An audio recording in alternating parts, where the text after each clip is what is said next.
Hola YouTube, on se retrouve aujourd'hui pour le 3e épisode de la série du Zodiaque, afin de parler des poissons. Signes d'eau gouvernés par Neptune et Jupiter, les poissons trouvent leurs origines dans de nombreuses cultures. Et même s'il est parfois assimilé à des symboles forts comme le christianisme, il ne se limite pas à cette représentation hâtive. Je vous propose donc aujourd'hui de remonter aux origines des poissons et d'en découvrir un peu plus à leur sujet.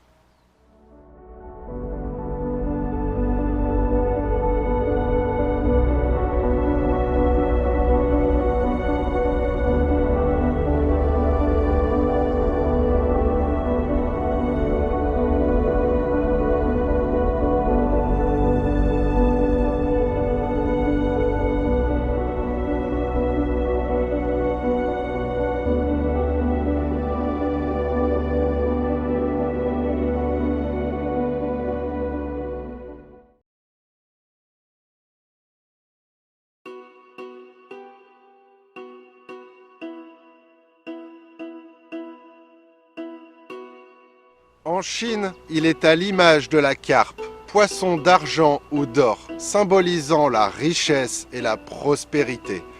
Alors que chez les Indiens d'Amérique centrale, il est la représentation du dieu Maïs, représentant un symbole phallique ou d'amour.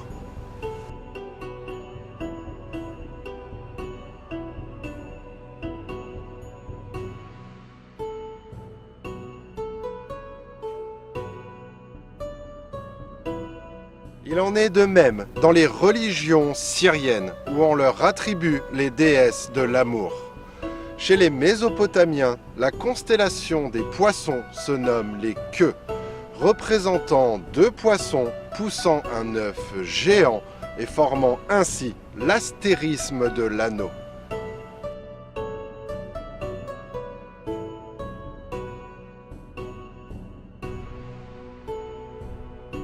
Pour les anciens Égyptiens, il s'agit du tilapia du Nil, nommé Inet, là où se réfugient les âmes des morts. À partir de l'époque ramesside, on représente les défunts en train de pêcher à la ligne deux poissons, représentant leurs âmes d'hier et de demain, prenant ainsi possession des deux bornes entre lesquelles il cheminera vers l'éternité. Perdu dans l'océan primordial, il pourra revenir lors de la période des inondations afin de se régénérer.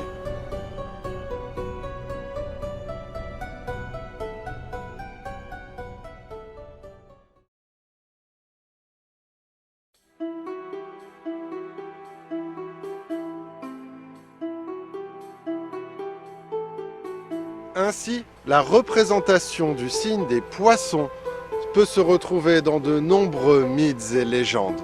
Mais pour comprendre tout son rapport avec Neptune, il faut à nouveau se tourner vers la mythologie grecque. Cela nous amène à Typhon, dieu de la sécheresse, né de la déesse Gaïa et du Tartare. Ce monstre recouvert d'écailles possédait 100 gueules crachant du feu. Il avait été créé par la déesse Gaïa afin de venger les titans enfermés en enfer par Zeus. Mais lorsque le combat a eu lieu, Zeus chassa Typhon et l'ensevelit sous le mont Etna qui depuis crache des flammes.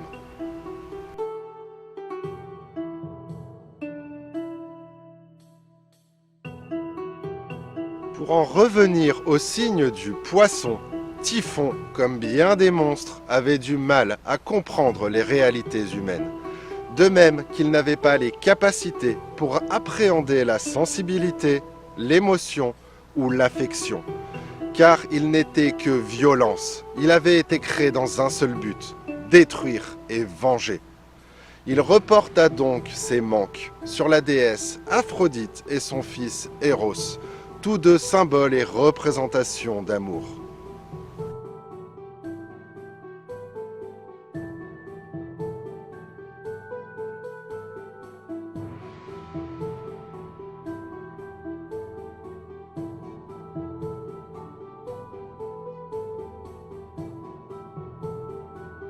Il les poursuivit donc dans l'espoir de leur faire payer cette non-capacité ou cette non-connaissance de savoir ressentir et aimer.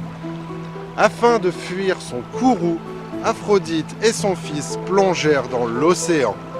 Typhon, étant le dieu de la sécheresse et du feu, fut dans l'incapacité de les suivre. Et c'est là que Neptune entre en jeu, en envoyant 2 poissons ou 2 dauphins selon les légendes, afin de secourir la mère et son fils. En chevauchant les 2 êtres marins, nos 2 dieux purent rejoindre des univers plus cléments. Afin de remercier ces 2 poissons ou 2 dauphins, ils furent transformés en constellations, celle des poissons.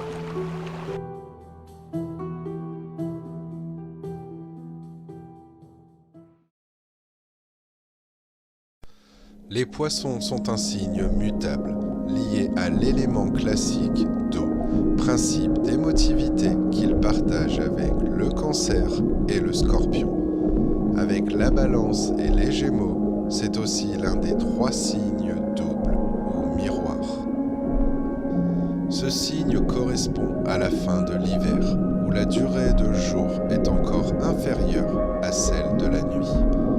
Il faut savoir que je fais l'ordre des épisodes dans l'ordre des mois, mais si l'on prend la roue zodiacale qui attaque par le bélier, les poissons, eux, sont le 12e et dernier signe du zodiaque. Ils clôt donc la ronde. L'astrologue Gustave Lambert Barry caractérise le signe des poissons par 3 mots: passivité, adaptation mentale et sensation. Traditionnellement, sa planète maîtresse est Jupiter, mais depuis sa découverte, Neptune, empreinte d'une extrême douceur mais aussi propice à l'illusion, lui est adjointe et parfois substituée. En outre, la planète Mercure étant à la fois en exil et en chute dans le signe, le natif manque parfois de sens concret. Il a souvent du mal à concilier ses besoins matériels et ses idéaux. Selon la plupart des auteurs, l'ère des poissons a débuté avec l'ère chrétienne, déterminée par la précession des équinoxes. Le mot précession est lié au verbe précéder. Elle est suivie dans l'ordre inverse des signes du zodiaque par l'ère du Verseau. Cette constellation est dans le voisinage immédiat du grand carré de Pégase, à partir duquel elle peut être repérée si les conditions de visibilité sont suffisantes.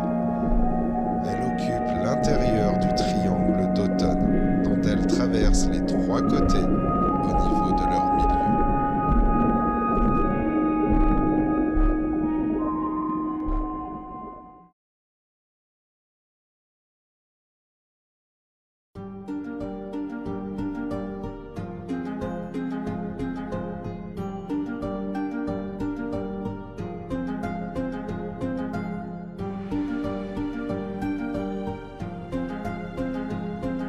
Le 3e épisode de la série du Zodiaque touche à sa fin.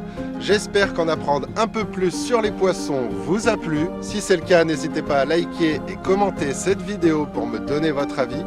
Partagez-la si vous le souhaitez, ça fait toujours du bien à la chaîne. Et abonnez-vous si ce n'est pas fait, bien sûr. En attendant de se revoir pour une prochaine aventure totalement différente, moi je vous dis hasta luego.